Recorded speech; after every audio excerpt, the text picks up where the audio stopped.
Well, good morning. I'm Pastor Steve of the Word Christian Fellowship. It's Thursday morning, August 8th. I hope you're off to a good day.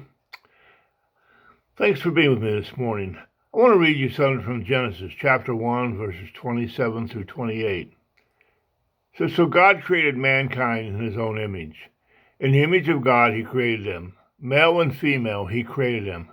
God blessed them and said to them, Be fruitful and increase in number. Fill the earth and subdue it. Rule over the fish of the seas, the birds in the sky, and over every living creature that moves on the ground. You know what? Do you ever wonder to ask yourself, why am I here? What am I supposed to do with my life? This question plagues everyone at one time or another, knowing why we exist. But once we know, it changes everything from how we choose our careers to how we navigate the different crises that come up in our lives. In this passage I just read you, we see two directives for living. One is God created mankind to rule over the earth. The other is God created mankind to raise the next generation to know him, to be fruitful and multiply. Well, the first part, ruling over the earth, is a responsibility and purpose of man. It means that we should do our care in taking care of where we live, the planet we live on, from the plants in the field to our fellow man. But then sin entered the world and everything changed. Even the work, it became harder and yielded less results.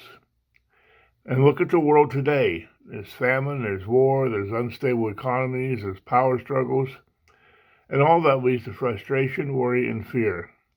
But the second part of that verse tells us to raise our generation to know God. To be fruitful and multiply. But again, as soon as sin entered the picture, the perfect complementary relationship between Adam and Eve was crushed. And that's, I guess, when we started the battle of sexes, because it's been a battle ever since. We see jealousy amongst siblings. We see one brother to murder another brother. It's not a pretty picture. But what does all this have to do with our calling? It's simple. Amid all these depressing realities, there's good news.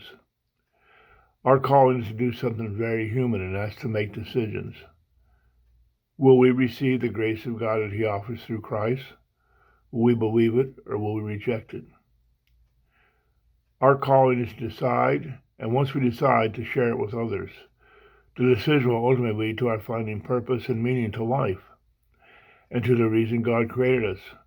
Once you accept the gift to follow Jesus, God will start to reveal to you all the details of how to carry out your purpose in life, full of joy and meaning along the way. So the question is, have you decided, and will you decide?